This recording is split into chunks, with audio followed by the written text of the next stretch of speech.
السلام علیکم ورحمۃ اللہ وبرکاتہ۔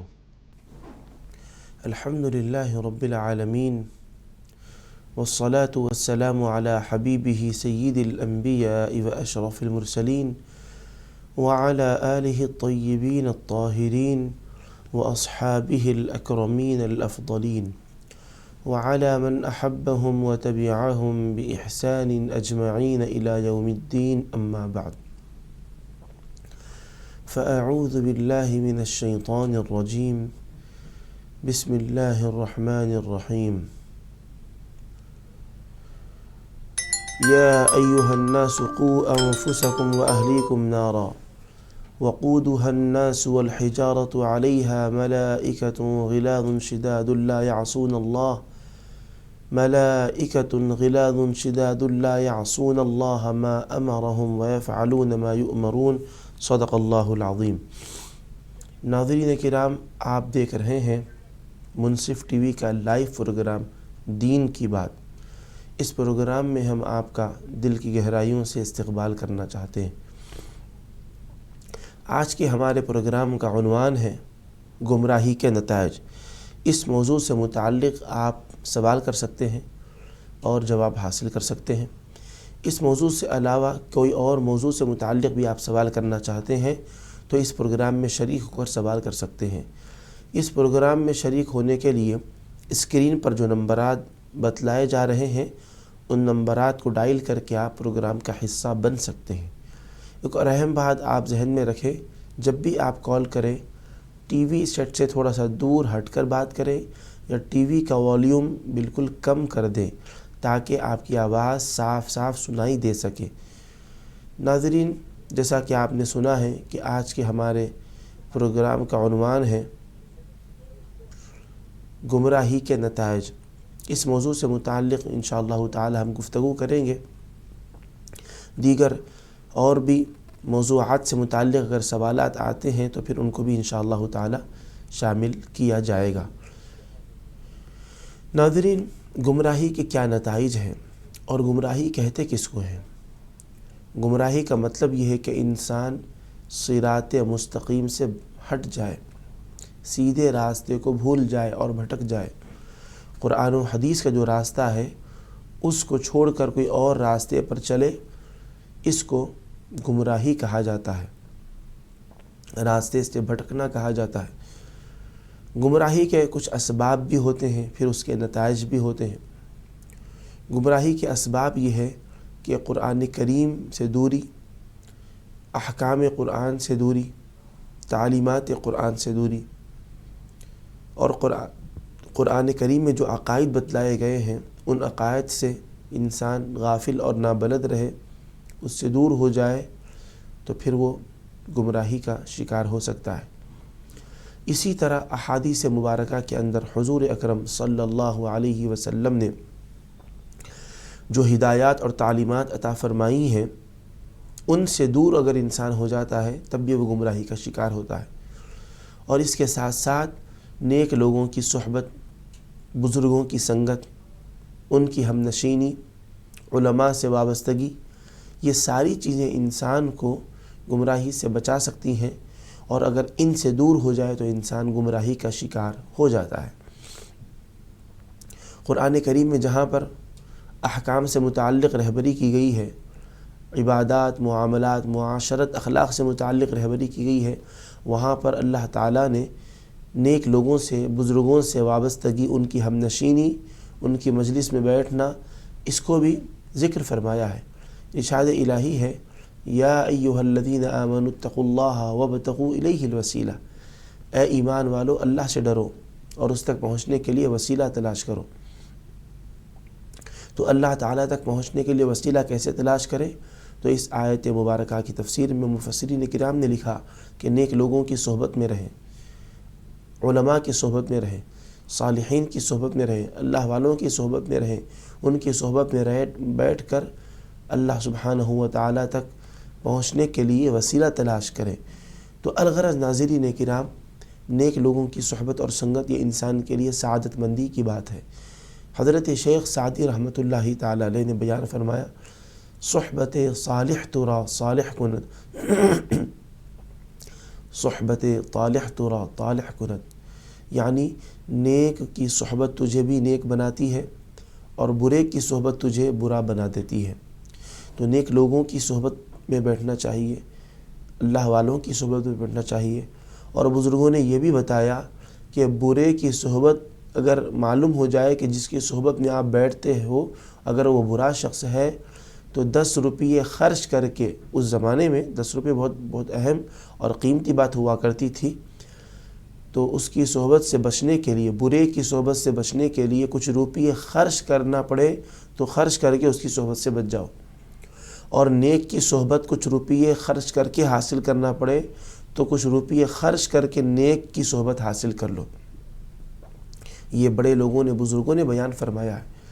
تو ناظرین کرام، انسان جب اللہ سبحانہ و تعالیٰ سے دور ہوتا ہے، اللہ سبحانہ و تعالیٰ کی ہدایات اور تعلیمات سے دور ہوتا ہے، قرآن و حدیث سے دور ہوتا ہے، بزرگوں سے اور علماء سے دور ہوتا ہے، دین سے دور ہوتا ہے، تو وہ گمراہی کا شکار ہوتا ہے۔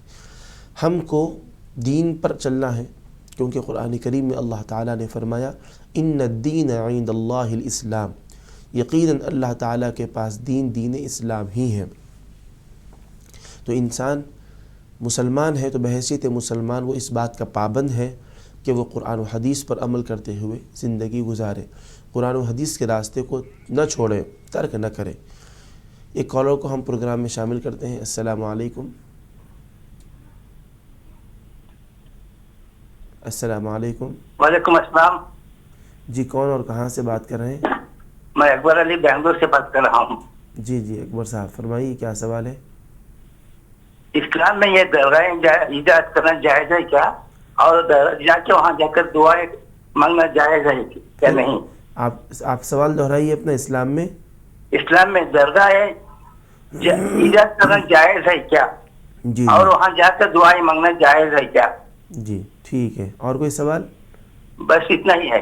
اوکے ٹھیک ہے، انشاءاللہ آپ کے سوال کا جواب دیا جائے گا۔ محترم اکبر صاحب نے بنگلور سے جوائن کیا ہے اور ان کا سوال تھا کہ اسلام میں درگاہ ایجاد کرنا جائز ہے اور وہاں جا کر دعائیں کرنا جائز ہے، یہ پوچھنا چاہ رہے ہیں۔ تو دیکھیے، دین اسلام کے اندر درگاہوں کو ایجاد کرنا یہ کوئی نیا مسئلہ نہیں ہے، بلکہ ہم اگر احادیث مبارکہ کا مطالعہ کرتے ہیں، قرآن کریم کی تلاوت کرتے ہیں، تو ہم کو اس طرح کے مضامین قرآن و حدیث میں ملتے ہیں۔ ایک تو ہے درگاہ، کسی بزرگ اور ولی کے یا کسی نبی کے انتقال کے بعد جو وہاں پر ان کا مزار مبارک، جو ان کی قبر جو بنائی جاتی ہے، اس کو درگاہ یا پھر بارگاہ یا مقام یا مرقد کہا جاتا ہے۔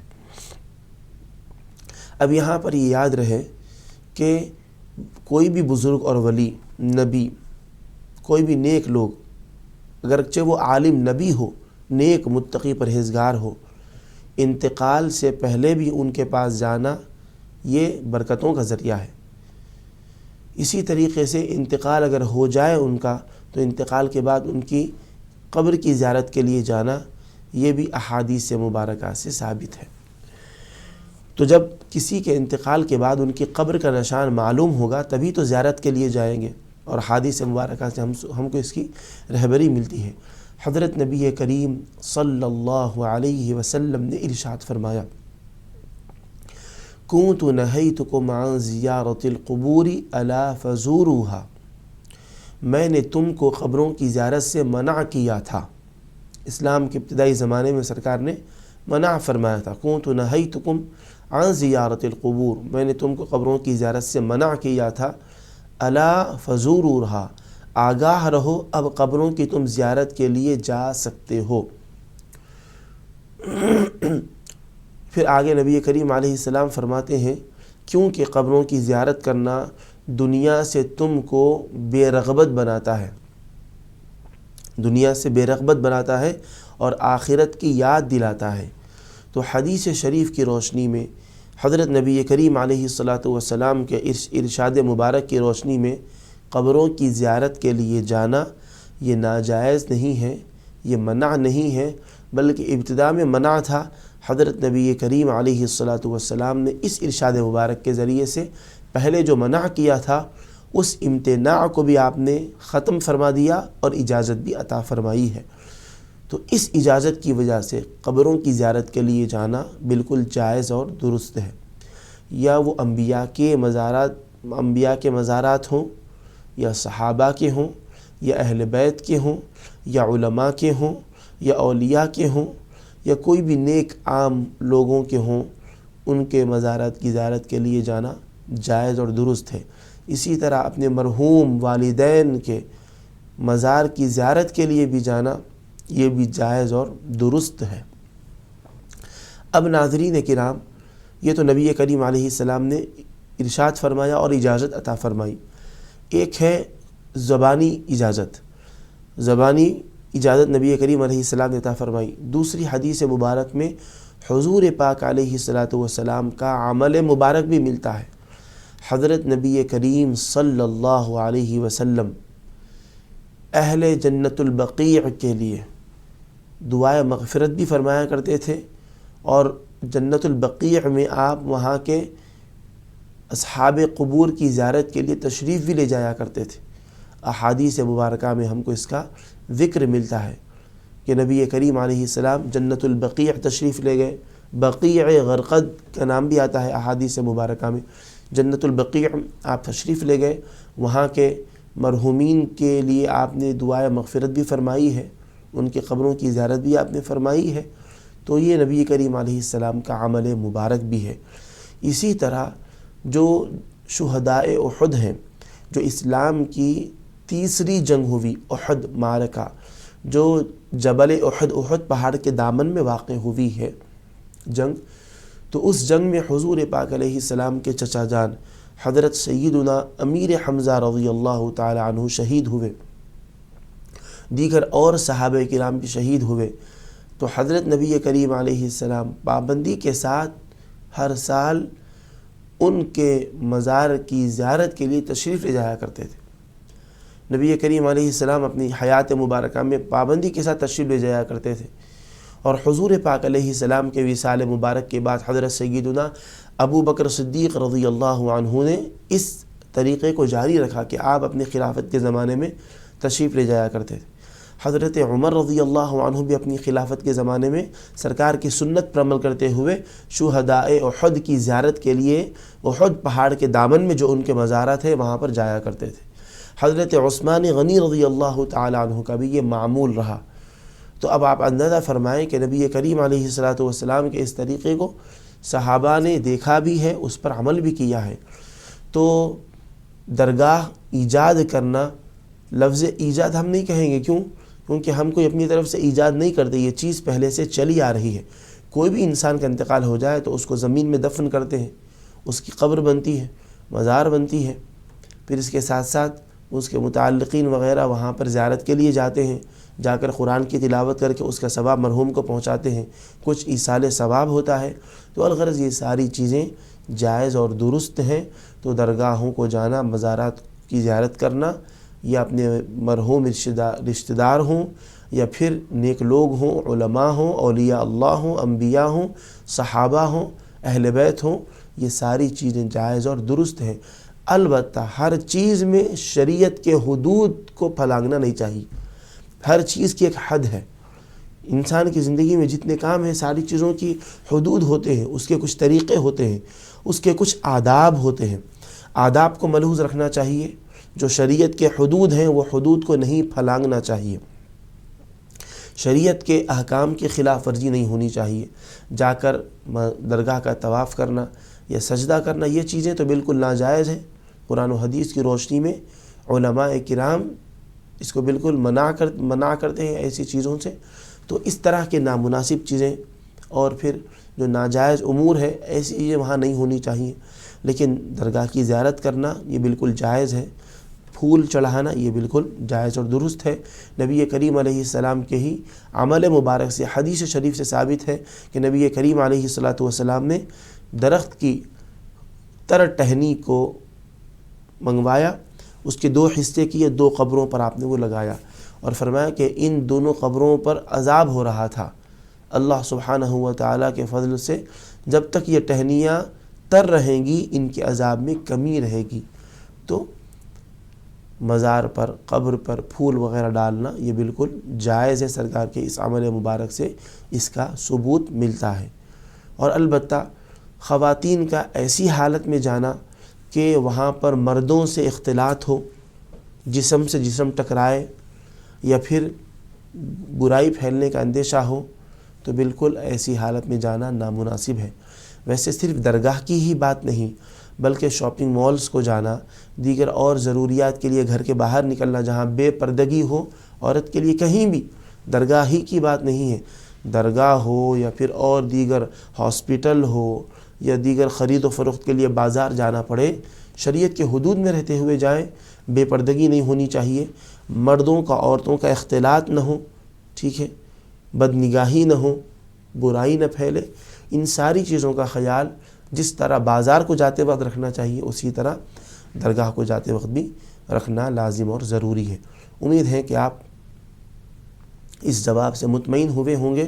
اللہ تعالی ہم کو آپ کو قرآن و حدیث کے احکامات اور تعلیمات پر عمل کرتے ہوئے زندگی گزارنے کی توفیق عطا فرمائے۔ تو ناظرین کرام، آپ بھی اس پروگرام میں شریک ہونا چاہتے ہیں تو اسکرین پر دیے گئے نمبرات سے اس پروگرام کا حصہ بن سکتے ہیں۔ ایک کالر کو شامل کرتے ہیں۔ السلام علیکم۔ السلام۔ جی، کون اور کہاں سے بات کر رہی ہیں بہن؟ میں بھدرادری سے بات کر رہی ہوں۔ جی، کہاں سے؟ بھدرادری پتوگرام۔ جی فرمائیے، کیا سوال ہے آپ کا؟ جی، اگر لڑکے کی ہو یا لڑکی کی اپنی مرضی تھوپ کے والدین شادی کر دیتے ہیں، کیا یہ جائز ہے؟ عمر بھر وہ لوگ الگ ہی رہتے ہیں، بہت تکلیف دیتے ہیں لڑکیوں کو، اپنی عزت کے خالی لڑکی اور لڑکے کو بہت پریشان کرتے ہیں۔ کون پریشان کرتے ہیں؟ ہمارے معاشرے میں، ہمارے گھر میں بھی ایسے ہی واقعات گزرے ہیں۔ جی، تو اس سلسلے میں آپ کیا پوچھنا چاہتی ہیں؟ تھوڑا وضاحت کریں۔ اس طرح کرنا نہیں کرنا پوچھتی ہوں۔ اور مزاروں پہ جا کے بہت سے آدمی منتیں مانگتے ہیں، مزاروں کی بے حرمتی کرتے ہیں، ہمارے سے کہتے ہیں تم لوگ نہیں مانتے، جی ہم گھر پر ہی دعا کرتے ہیں۔ جی، اس کے بارے میں روشنی دے۔ ٹھیک ہے، تو بچیوں کی مرضی پوچھے بغیر ان کی شادی کرنا؟ جی، ان کی مرضی پوچھ کے شادی کرنا یا بغیر پوچھے شادی کرنا؟ بغیر پوچھے۔ اچھا، اگر وہ انکار کر دیا تو یہ ہماری عزت کا سوال ہے، تم کر لو۔ جی، بہت پریشان کرتے۔ اور ایک واقعہ ایسا ہوا کہ لڑکی کو مار دیے اللہ جلا کے، اور ایک عورت کو حاملہ تھی تو لات مار کے ختم کر دیے، استغفر اللہ، وہ بھی مر گیا۔ اچھا، ایسے واقعات دیکھ کے تو لڑکیوں کو نفرت ہو جاتی ہے شادی سے۔ جی بالکل، انشاءاللہ آپ کے دونوں سوالات کے جوابات دیے جائیں گے۔ ناظرین، یہ بہن نے سوال کیا تھا کہ لڑکے اور لڑکیوں کی مرضی پوچھے بغیر ان کی شادی کرنا، یہ اس سلسلے میں کیا معاملہ ہے؟ تو دیکھیں، اگر لڑکا اور لڑکی شادی کے سلسلے میں اپنے رشتے کا طے کرنے کا معاملہ اپنے والدین یا اپنے سرپرستوں کے حوالے کر دیے ہیں، کہے ہیں کہ جہاں کو آپ مناسب سمجھے ہمارے رشتہ طے کر سکتے ہیں، تو ایسی صورت میں ماں باپ یا سرپرستوں کا ان کے بچوں کے ایسا کہنے کی وجہ سے اپنی طرف سے رشتہ طے کرنا یہ بالکل مناسب ہے، کوئی اس کے اندر حرج نہیں ہے۔ لیکن جہاں پر لڑکا لڑکی اپنی پسند بھی رکھتے ہوں تو ان کی پسند کا لحاظ کیے بغیر صرف اپنی مرضی سے ان کا رشتہ طے کرنا، ان کی شادی ایسی جگہ کرنا جہاں پر شادی کرنے کے سلسلے میں ان کی پسندیدگی اور مرضی شامل نہ رہی ہو، اس طریقے سے کرنے سے ان کی زندگی میں اختلافات پیدا ہوتے ہیں، چین و سکون کا خاتمہ ہوتا ہے۔ تو بہتر یہ ہے کہ لڑکا ہو یا لڑکی ہو، نکاح کے موقع پر ان کی بھی مرضی کیا ہے اس سلسلے میں معلوم کر لینا چاہیے، تاکہ بعد میں کوئی حادثات اور کوئی مشکلات، کوئی پریشانیوں کا شکار ہونا نہ پڑے۔ اگر ابتدا میں ان کی مرضی معلوم نہ کی جائے تو بعد میں مشکلات ہوتی ہیں۔ جائز طریقے سے، حلال طریقے سے ان کا رشتہ طے کیا جائے، ان کا نکاح کر دیں اسلامی سنت طریقے پر، اور پھر اگر وہ اس سلسلے میں صحیح اور جائز طریقے سے اپنی پسند کا اظہار کرتے ہیں تو ان کی پسند کو ملحوظ رکھنا یہ بالکل جائز ہے۔ صرف ان کو نویر کیے بغیر ہماری، جیسا آپ نے سوال میں ذکر کیا، ہماری عزت کا سوال ہے، اس طرح کہہ کر ان کے کفو کے علاوہ میں، ان کے کفو کے علاوہ میں رشتہ کر دینا جہاں پر وہ چین و سکون سے نہ رہ سکتی ہوں، یا پھر لڑکا ہو تو ایسے جگہ سے ان کے لیے بچی کا انتخاب کرنا، ایسے خاندان اور ایسے گھرانے سے جو اس کے کفو میں نہ ہو، اور جہاں رشتہ کرنے کی وجہ سے وہ لڑکا چین و سکون سے نہیں رہ سکتا ہو، یہ نامناسب بات ہے۔ ماں باپ اور سرپرستوں کو بھی اس بارے میں سوچنا چاہیے، اور چونکہ یہ جدید ایجوکیشن کا زمانہ ہے، ترقی یافتہ دور ہے، پہلے کے لوگ بچیاں اپنی مرضی اپنے ماں باپ کے حوالے کر دیتے تھے، کہتے تھے کہ ماں باپ کی جو مرضی ہے وہی ہماری مرضی ہے، لیکن آج کل کے نوجوان یہ اپنی مرضی اور اپنی پسند ناپسند کو بھی سامنے رکھ رہے ہیں۔ تو ایسے ماحول میں ان کی پسند کا لحاظ رکھتے ہوئے ان کا رشتہ طے کرنا، تاکہ آنے والی زندگی میں وہ چین سکون سے رہ سکیں، کوئی اختلافات مشکلات کا سامنا کرنا نہ پڑے، یہ زیادہ مناسب بات ہے۔ صرف اپنی مرضی ان کے اوپر تھوپنا اور زبردستی اپنی عزت کا سوال ہے کہہ کر ان کی شادی کرنا جہاں پر ان کی پسندیدگی نہ ہو، یہ نامناسب بات ہے۔ رہنا انہیں ہے، وہ اس گھر میں جا کر اس گھر میں رہنا ہے، بسنا ہے، وہاں پر اپنی خدمات کے ذریعے سے اور پھر اپنی قرآن و حدیث کی پاکیزہ زندگی کے ذریعے سے وہاں پر لوگوں کو چین و سکون پہنچانا ہے۔ اور اگر یہ وہاں پر جانے میں، اس گھر میں رشتہ کرنے میں مطمئن نہ ہوں تو زبردستی تیار کرنا مناسب نہیں ہے۔ البتہ بچے کوئی ایسے رشتے کے بارے میں بتاتے ہیں جو ان کے لیے ماں باپ یا سرپرست نامناسب سمجھ رہے ہیں تو اس کے کیا نقصانات ہیں ان کو بتا دیں۔ کسی ایسے گھرانے میں، کسی ایسے خاندان میں رشتے کے بارے میں اگر بچے کہتے ہیں ماں باپ ان کے دینداری، اخلاق، عقیدے سے، ان کے رہن سہن سے اور ان کے اسلام کے خلاف ان کے کلچر سے مطمئن نہیں ہے، تو بچوں کو اس کے نقصانات کے بارے میں بتائیں، بیٹے ہم یہاں آپ کا نکاح اس لیے نہیں کرنا چاہتے، یہ نقصانات ہیں، دینی شرعی اعتبار سے، دنیاوی اعتبار سے یہ نقصانات ہیں، آپ بھی اس پر غور کریں، ٹھنڈے دل سے ان کو سمجھائیں، انشاءاللہ ضرور وہ سمجھیں گے۔ اور اگر کوئی ایسا رشتہ ہے جہاں پر رشتہ طے کرنے میں ماں باپ بھلائی اور بہتری سمجھ رہے ہیں تو اس کے جو فوائد ہیں بچوں کو سمجھائیں کہ وہاں دینداری ہے، اخلاق ہے، کردار ہے، رہن سہن ہے، اچھی تربیت ہے، ایسی جگہ رشتہ کرنا چاہ رہے ہیں اور بچے کی مرضی نہیں ہے تو اس کو سمجھائیں یہاں رشتہ کرنے میں یہ فوائد اور یہ بینیفٹس ہیں، اور وہ سمجھ جائے تو انشاءاللہ پھر بچے کی بھی مرضی اس میں شامل حال ہو جائے گی۔ زبردستی ان کو منائے بغیر، ان کو اپنے اہتمام میں لیے بغیر صرف اپنی مرضی چلانا یہ نامناسب بات ہے، کیونکہ ماں باپ بھی کیا چاہتے ہیں، سرپرست بھی، بچیاں آپس میں جو جن کی شادی کی جا رہی ہے وہ خوشحال، خوشگوار، چین و سکون کے ساتھ اطمینان بخش زندگی گزاریں۔ اگر ان کی مرضی کا بالکل لحاظ کیے بغیر کرنے سے ان کی زندگی اگر مشکل ہو جاتی ہے، دشواریوں کا وہ شکار ہو جاتی ہے، تو پھر اس سے ماں باپ کو بھی خود ہی تکلیف ہوگی۔ اور جیسے کہ آپ نے واقعات کا ذکر کیا کہ شوہر بیویوں پر ظلم کرتے ہیں، زیادتی کرتے ہیں، جس کی وجہ سے بچیاں شادی کے نام سے ہی گھبراتی ہیں، تو دیکھیے شوہروں کا اپنی بیویوں پر زیادتی کرنا، ان کو تکلیف دینا، نقصان پہنچانا، جانی مالی کسی بھی اعتبار سے نقصان پہنچانا یہ جائز اور درست نہیں ہے۔ شوہروں کو چاہیے کہ اپنی بیویوں کے ساتھ اچھا سلوک کریں۔ حضور پاک علیہ السلام نے ارشاد فرمایا، حدیث مبارک ہے کہ خیرکم خیرکم لأہلہ، تم میں سب سے بہترین وہ ہے جو اپنے گھر والوں کے ساتھ سب سے اچھا ہو۔ باہر والوں کے ساتھ تو انسان بہت اچھا رہتا ہے بن کر، اچھا نبی ہو تو اچھا بننے کی کوشش کرتا ہے۔ حضور پاک علیہ السلام یہاں فرماتے ہیں تم میں سب سے بہترین وہ ہے جو اپنے گھر والوں کے ساتھ اچھا ہو، وَأَنَا خَيْرُكُمْ لِأَهْلِهِ، اور میں تم سب لوگوں میں اپنے گھر والوں کے ساتھ سب سے بہترین سلوک کرنے والا ہوں۔ حضور اکرم صلی اللہ علیہ وسلم امہات المؤمنین اور اپنی ازواج مطہرات کا بہت لحاظ فرمایا کرتے تھے، ان کے راحت و آرام کا، ان کے چین و سکون کا، ان کی راحت کا، اور ان کو نقصان اور تکلیف سے بچانے کی ہر ممکنہ کوشش فرمایا کرتے تھے۔ اگر احادیث مبارکہ میں یہ بھی ملتا ہے، اگر وہ آرام کر رہی ہوں، گھر میں سو رہی ہوں، تو نبی کریم علیہ الصلوۃ والسلام اگر باہر تشریف لے جانا چاہتے تو حدیث شریف میں آتا ہے انتہائی آہستگی سے اٹھتے، آہستہ آہستہ قدم رکھتے، آہستہ چادر مبارک لیتے، آہستہ دروازہ کھولتے تاکہ آواز پیدا نہ ہو۔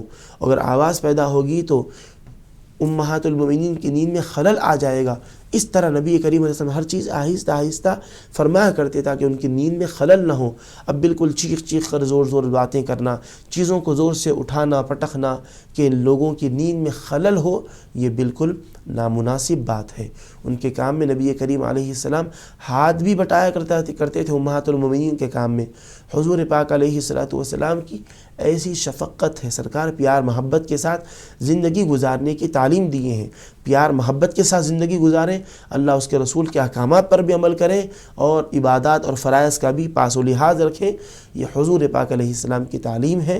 تو کسی بھی موقع پر، وہ حمل کا زمانہ ہو یا حمل کے علاوہ نارمل حالت ہو، ہر موقع پر ان کو اذیت اور نقصان پہنچانا، جیسا کہ اس کو سائلہ نے ذکر کیا ہے، یہ ساری چیزیں نامناسب ہے۔ بھلائی کے ساتھ اچھے سے ان کے سے زندگی گزارنی چاہیے۔ وہ ان کے سوال کی وضاحت ہم نے تفصیل کے ساتھ کی ہے۔ رشتوں سے متعلق انہوں نے سوال کیا تھا کہ رشتوں میں بچوں کی مرضی پوچھی جائے یا ان کی مرضی نہ پوچھی جائے، کیا ان کی مرضی کا لحاظ رکھنا رشتے میں لڑکا ہو یا لڑکی ہو یہ لازم اور ضروری ہے، یہ انہوں نے سوال کیا تھا۔ تو اس سلسلے میں ہم نے تفصیل کے ساتھ وضاحت کی ہے۔ امید ہے کہ آپ ہمارے اس جواب کو اطمینان کے ساتھ سنی ہوں گی اور مطمئن ہوئی ہوں گی۔ تو ناظرین کرام، اسی طریقے سے انہوں نے یہ بھی سوال کیا تھا کہ درگاہوں کو جانے سے متعلق، ویسے ہم نے پروگرام کے ابتدائی حصے میں اس سوال کی اچھی وضاحت کی ہے، لیکن دوبارہ ان کا سوال آیا ہے کہ درگاہوں کو جانے سے متعلق ان کا سوال انہوں نے کیا تھا۔ تو دیکھیے، درگاہوں کو جانا برا نہیں ہے۔ احادیث مبارکہ کی روشنی میں ہم نے گفتگو کی تھی۔ حضور پاک علیہ الصلوۃ والسلام نے فرمایا کہ میں نے تم کو قبروں کی زیارت سے منع کیا تھا، اب میں اجازت دیتا ہوں کہ تم قبروں کی زیارت کے لیے جا سکتے ہو، کیونکہ قبروں کی زیارت کے لیے جانا یہ دنیا سے بے رغبت بناتا ہے اور تم کو آخرت کی یاد دلاتا ہے۔ درگاہ کسی ولی کی درگاہ ہو تو وہ بھی قبر ہے، کسی عام انسان کی اگر مزار ہو تو وہ بھی قبر ہے۔ درگاہ قبر یہ بس الفاظ کا فرق ہے، اور ورنہ چیز ایک ہی ہے کہ کسی شخص کا بھی اگر انتقال ہو جائے، کوئی مسلمان آدمی اگر انتقال کر جائے تو جو زمین میں اس کو دفن کرتے ہیں وہ مقام اس کے لیے قبر کا بنتا ہے۔ قبر بھی کہتے ہیں، مزار بھی کہتے ہیں، درگاہ بھی کہتے ہیں، بارگاہ بھی کہتے ہیں۔ البتہ نیک لوگوں کے لیے، علماء صلحاء بزرگوں کے لیے درگاہ اور بارگاہ کا لفظ استعمال کرتے ہیں۔ تو قبروں کو جانا زیارت کے لیے بالکل جائز اور درست ہے، اور حضور پاک علیہ الصلوۃ والسلام بھی جنت البقیع میں وہاں کے اہل قبور کی زیارت کے لیے، جنت البقیع کیا ہے؟ یہ مدینہ منورہ کا قبرستان ہے۔ تو جنت البقیع میں آپ زیارت کے لیے تشریف لے جایا کرتے تھے۔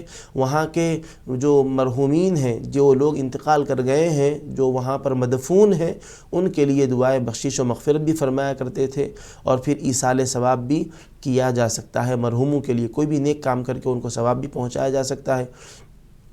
اسی طرح حدیث شریف میں ملتا ہے کہ حضور اکرم صلی اللہ علیہ وسلم شہدائے احد کی زیارت کے لیے ہر سال تشریف لے جایا کرتے تھے، اور پھر نبی کریم علیہ الصلوۃ والسلام کے وصال مبارک کے بعد حضرت سیدنا ابو بکر صدیق رضی اللہ عنہ، حضرت سیدنا عمر فاروق رضی اللہ عنہ، حضرت سیدنا عثمان غنی رضی اللہ عنہ کا یہی عمل رہا۔ احادیث مبارکہ میں ہم کو یہ ساری چیزیں ملتی ہیں، تو بالکل جائز اور درست ہے۔ شرعی حدود میں رہتے ہوئے جانا چاہیے، اور مرد حضرات، خواتین، ہر دو جا سکتی ہیں، لیکن شریعت کے حدود کو نہیں پھلانگنا چاہیے۔ شریعت کے جو اصول ہیں، جو ضوابط ہیں، جو طریقے ہیں، جو آداب بتلائے گئے ہیں، وہ ساری چیزوں کا لحاظ رکھنا لازم اور ضروری ہے۔ مرد حضرات کے لیے بھی بہت ضروری ہے کہ وہ خواتین سے ان کا اختلاط نہ ہو، خواتین کے لیے ضروری ہے کہ مردوں سے ان کا اختلاط نہ ہو۔ حجاب اور شرعی حجاب میں مکمل حجاب اور پردے کے اہتمام کے ساتھ وہ جائیں، وہاں پر بھی کوئی نامناسب چیزیں نہیں ہونی چاہیے۔ الغرض سارے شریعت کے اصولوں کا لحاظ رکھتے ہوئے قبروں کی زیارت کے لیے جایا جا سکتا ہے۔ تو ناظرین، ہم یہ لائیو پروگرام پیش کر رہے ہیں۔ آج کے پروگرام میں اگر آپ بھی کسی سوال سے شریک ہونا چاہتے ہیں، کوئی آپ سوال کرنا چاہتے ہیں، اس پروگرام کا حصہ بننا چاہتے ہیں، تو اسکرین پر دیے گئے نمبرات سے آپ اس پروگرام میں شریک ہو سکتے ہیں۔ جیسا کہ ہم نے پروگرام کے آغاز میں ذکر کیا کہ ہمارا آج کا عنوان ہے گمراہی کے نتائج، تو ہم اس سلسلے میں گفتگو کر رہے تھے، درمیان میں اس کالرز آ گئے، ان کے سوالات کے جوابات دیے گئے۔ اب ہم اپنے اصل موضوع کی طرف آتے ہیں۔ تو دیکھیے گمراہی کیا ہے؟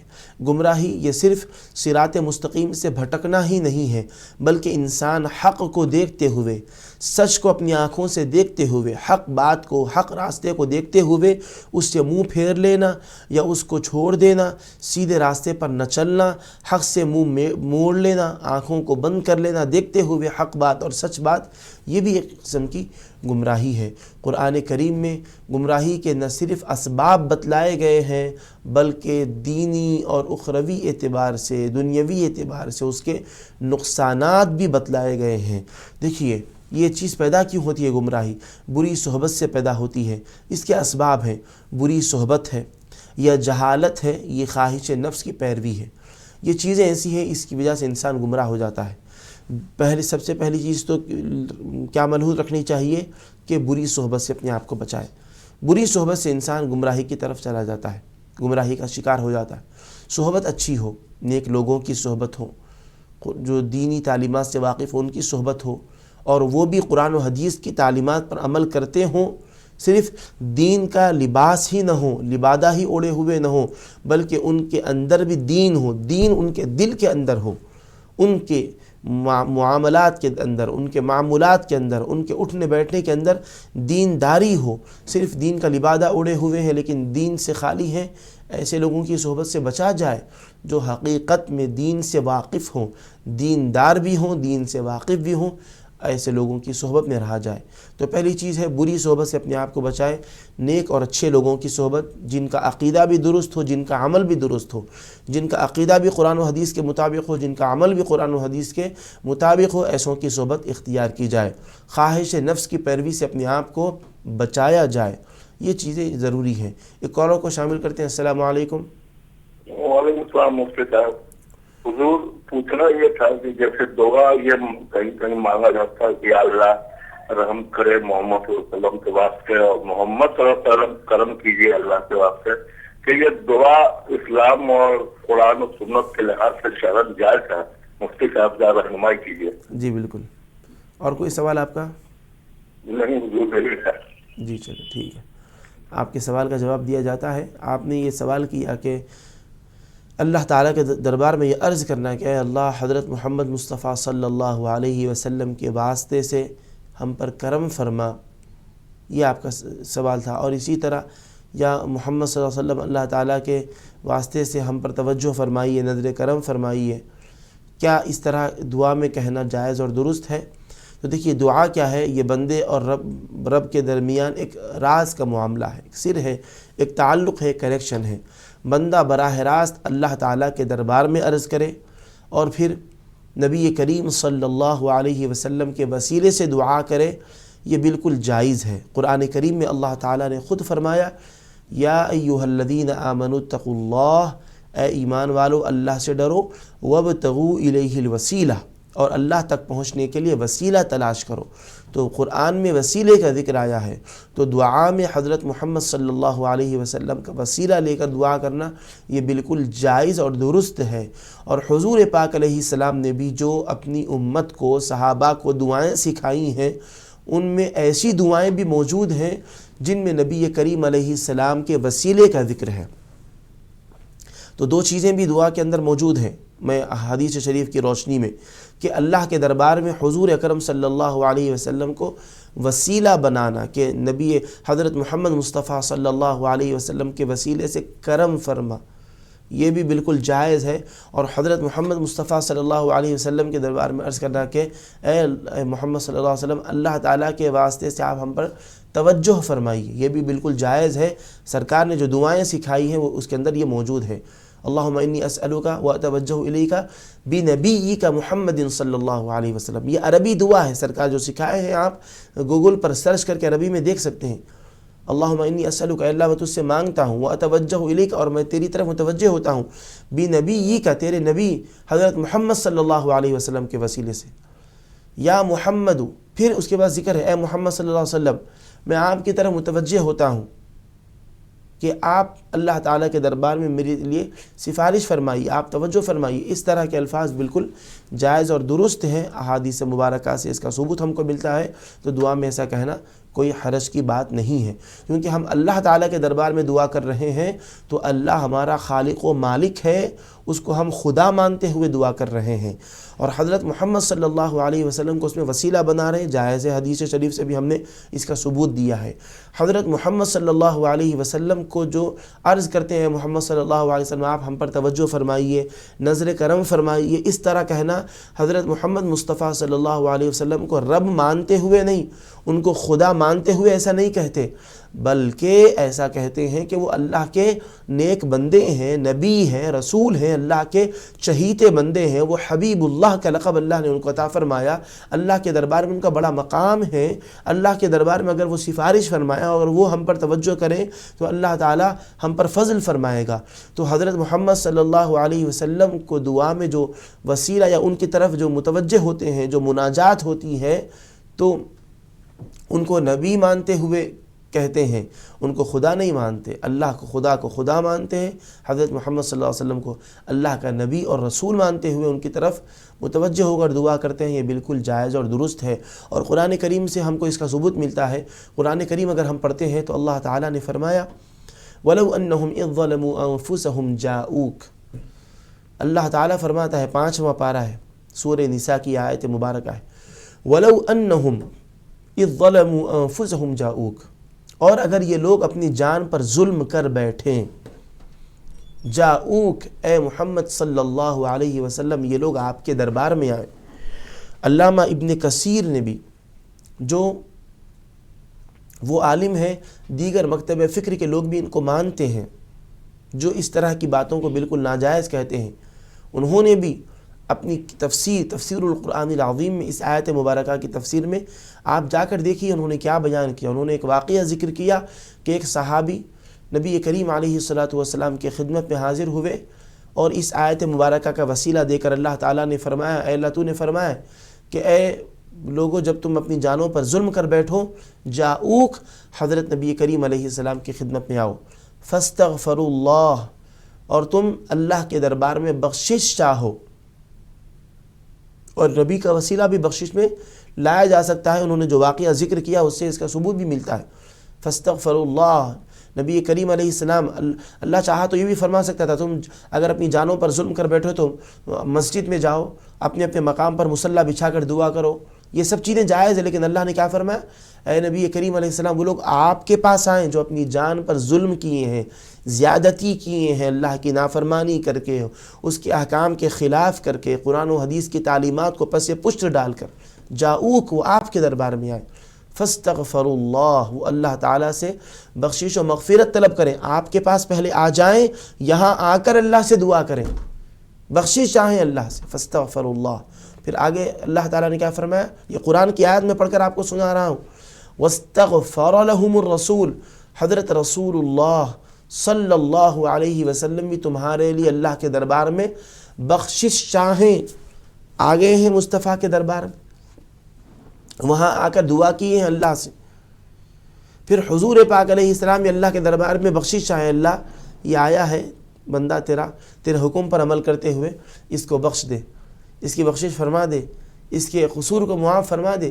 نبی کریم علیہ السلام بھی سفارش کریں اللہ کے دربار میں، وَاسْتَغْفَرَ لَهُمُ الرَّسُولُ، ان کے لیے رسول پاک علیہ السلام بھی اللہ کے دربار میں سفارش کرتے ہوئے بخشش چاہیں، اللہ معاف فرما دے، معاف فرما دے اس کو.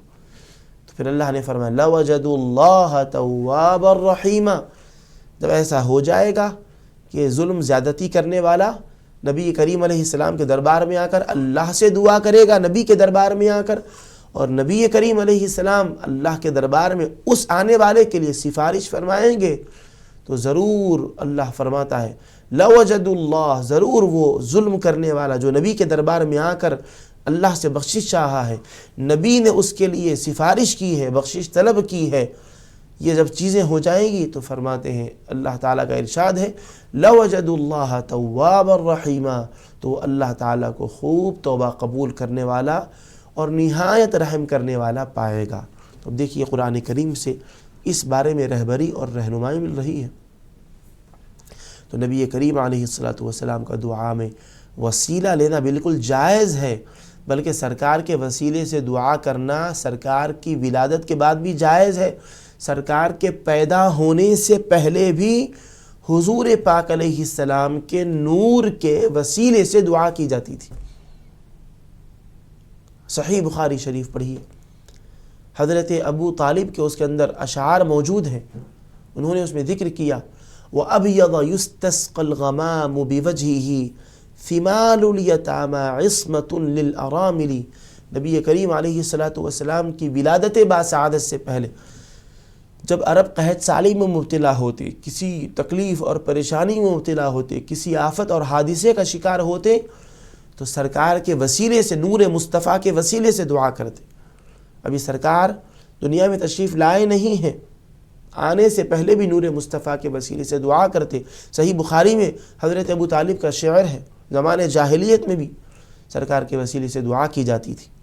وَأَبْيَضَ، وہ عظیم و جمیل ہستی، یستسقى الغمام بوجهه، جن کے وسیلے سے بارش طلب کی جاتی. عرب میں قحط سالی ہے، بارش نہیں ہو رہی ہے، تو مصطفیٰ کے نور کے وسیلے سے دعا ہوتی. اور وہ کون ہے مصطفیٰ؟ ثمار الیتامى، جو یتیموں کی پناہ گاہ ہیں، یتیموں کو اپنے پاس پناہ دینے والے ہیں. عصمۃ للارامل، اور پھر بیواؤں کا وہ سہارا ہے، یتیموں کا، بیواؤں کا ان کی پناہ ہے، ان کا سہارا ہے. تو الغرض ناظرین کرام، قرآن کریم اور صحیح بخاری شریف سے یہ معلوم ہو چکا کہ نبی کریم علیہ السلام کے وسیلے سے اللہ کے دربار میں دعا کرنا، نبی کریم علیہ السلام کی طرف متوجہ ہونا، مناجات اللہ کے دربار میں ہوتی ہے، اور پھر معروضات نبی کریم علیہ السلام کے دربار میں ہوتے ہیں. یہ ساری چیزیں جائز اور درست ہیں، قرآن و حدیث سے اس کا ثبوت ملتا ہے. اور جو بھی بندہ اللہ کے دربار میں دعا کرتا ہے تو اللہ کو خدا مانتے ہوئے دعا کرتا ہے. مصطفیٰ علیہ السلام کے دربار میں اگر کچھ معروضات کرتا ہے تو خدا مان کر نہیں، بلکہ نبی اور رسول، اللہ کے نبی اور رسول ہیں، ہمارے آقا ہیں، یہ سوچ کر ہی دعا کرتا ہے. تو اس عقیدے سے دعا کرنے میں کوئی حرج اور ممانعات کی بات نہیں ہے، یہ چیزیں جائز اور درست ہیں. ناظرین، آپ بھی اس پروگرام کا حصہ بننا چاہتے ہیں، اسکرین پر دیے گئے نمبرات کے ذریعے سے آپ اس پروگرام میں شریک ہو سکتے ہیں. جیسا کہ ناظرین ہم ذکر کر رہے تھے گمراہی کے اسباب اور نتائج. تو گمراہی کے اسباب کیا ہیں؟ سیدھے راستے سے بھٹک جانا، بری صحبت میں رہنا، جہالت، قرآن و حدیث کی تعلیمات سے ناواقفیت. علم ضروری ہے، ایجوکیشن اور تعلیم ضروری ہے، دنیا کا ایجوکیشن اور تعلیم بھی ضروری ہے، دین کی تعلیم بھی ضروری ہے. دنیا میں زندگی گزارنے کے لیے، کھانے پینے کے لیے، نوکری ملازمت کے لیے، ضروریات کے تکمیلے کے لیے دنیاوی تعلیم انسان حاصل کرتا ہے. تو دنیا میں دین پر عمل کرتے ہوئے زندگی گزارنے کے لیے، قرآن و حدیث کے مطابق زندگی گزارنے کے لیے، اللہ اس کے رسول کے حکم کے مطابق زندگی گزارنے کے لیے دین کی تعلیم نہایت لازم اور ضروری ہے.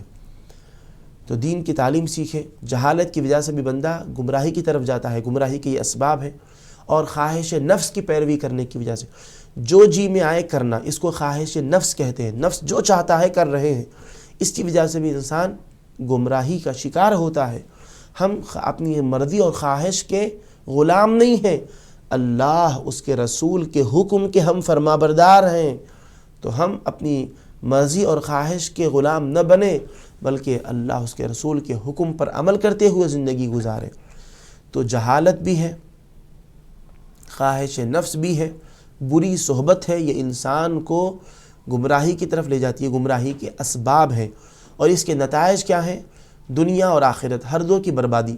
اگر انسان اسی پر گمراہی پر ہی قائم رہا، دنیا میں گمراہی پر رہا، تو دنیاوی نقصانات ہوں گے، اللہ کی نافرمانی ہوگی، رسول پاک علیہ السلام کی نافرمانی ہوگی، قرآن و حدیث کی تعلیمات کی خلاف ورزی ہوگی، اور پھر اس پر دنیا میں گناہ گار ہوگا تو آخرت میں اس کو سزا بھی ملے گی۔ تو یہ دنیاوی نقصانات ہیں، معاشرتی اور سوسائٹی کے اعتبار سے بھی اس کے نقصانات ہیں، اور پھر اخروی کیا نقصانات ہیں؟ اللہ اس کے رسول کی نافرمانی تو ہو رہی ہے، آخرت میں اللہ کے دربار میں اس کے لیے عذاب ہے۔ اگر اسی گمراہی پر ہی وہ انتقال کر گیا، اسی کو سچ اور درست مانتے ہوئے اگر دنیا سے گزر گیا، تو پھر آخرت میں بھی اس کے لیے نقصان ہے، خسارہ ہے، ہلاکت اور بربادی ہے۔ تو اس وجہ سے تعلیم، دینی تعلیم لیں، قرآن و حدیث، عقیدہ بھی قرآن کا ہو، قرآن و حدیث کا ہو، اور پھر عمل بھی قرآن و حدیث کے بتلائے ہوئے طریقے کے مطابق ہو۔ عقیدہ بھی درست ہونا چاہیے، عمل بھی درست ہونا چاہیے قرآن و حدیث کی تعلیمات کے مطابق۔ دوسری چیز، صحبت اچھی رکھیں، اچھی صحبت میں بیٹھیں اٹھیں، اور خواہش نفس کی پیروی سے اپنے آپ کو بچائیں۔ ہم اپنی مرضی کے غلام نہیں ہیں، من چاہی زندگی نہ گزاریں، جیسے من چاہ رہا ہے کھا لیے پی لیے، کچھ حرام بھی کھا لیے، حرام پی لیے، کیوں؟ دل کہا، ہمارے من نے چاہا، ہم نے ایسا کیا۔ من چاہی زندگی نہ گزاریں بلکہ رب چاہی زندگی گزاریں۔ من چاہی زندگی انسان کو گمراہی کی طرف لے جاتی ہے، اور رب چاہی، جس طرح رب چاہتا ہے، رب چاہی زندگی گزارنا انسان کو گمراہی سے بچاتے ہوئے اللہ اس کے رسول کے حکم کا تابع اور فرما بردار بناتا ہے۔ ناظرین، پروگرام اختتام کی طرف آ رہا ہے۔ قرآن و حدیث کی تعلیمات کی روشنی میں کچھ ہدایات، گمراہی سے کے نقصانات اور اس سے بچنے کے لیے کچھ ہدایات آپ کے سامنے ذکر کر کے ہم اس پروگرام کو اختتام کی طرف لاتے ہیں۔ بالکل پروگرام اختتامی مراحل سے گزر رہا ہے۔ تو ناظرین، قرآن و حدیث کی تعلیمات کی روشنی میں ہم کو کیا ہدایت ملتی ہے گمراہی سے بچنے کے لیے، اور کیا رہبری ملتی ہے؟ تو قرآن کی شریف کی تلاوت کریں، ترجمہ اور تفسیر کے ساتھ اس کا مطالعہ کریں، اور اسی طرح احادیث مبارکہ بھی مطالعہ کریں۔ عبادات میں جو ہیں نماز، روزہ، زکوٰۃ، حج، ان ساری چیزوں کی پابندی کریں، اور پھر جو جی میں آئے وہ نہ کہیں۔ جو کوئی بھی شخص کوئی بھی بات کہہ رہا ہے، ہر کسی کی ہر بات کو نہ مانیں، بلکہ دیکھیں کہ قرآن و حدیث کے اصول پر وہ بات اترتی ہے یا اس کے خلاف ہے۔ قرآن و حدیث کے اصول پر اگر وہ بات اترتی ہے تو اس پر عمل کریں، اس کے خلاف ہے تو اس سے اپنے آپ کو بچائیں۔ ناظرین، اب پروگرام بالکل اختتام کو پہنچ چکا ہے۔ اپنے میزبان مفتی سید مصباح الدین کو، منصف ٹی وی کی پوری ٹیم کو اجازت دیجیے۔ السلام علیکم ورحمۃ اللہ وبرکاتہ۔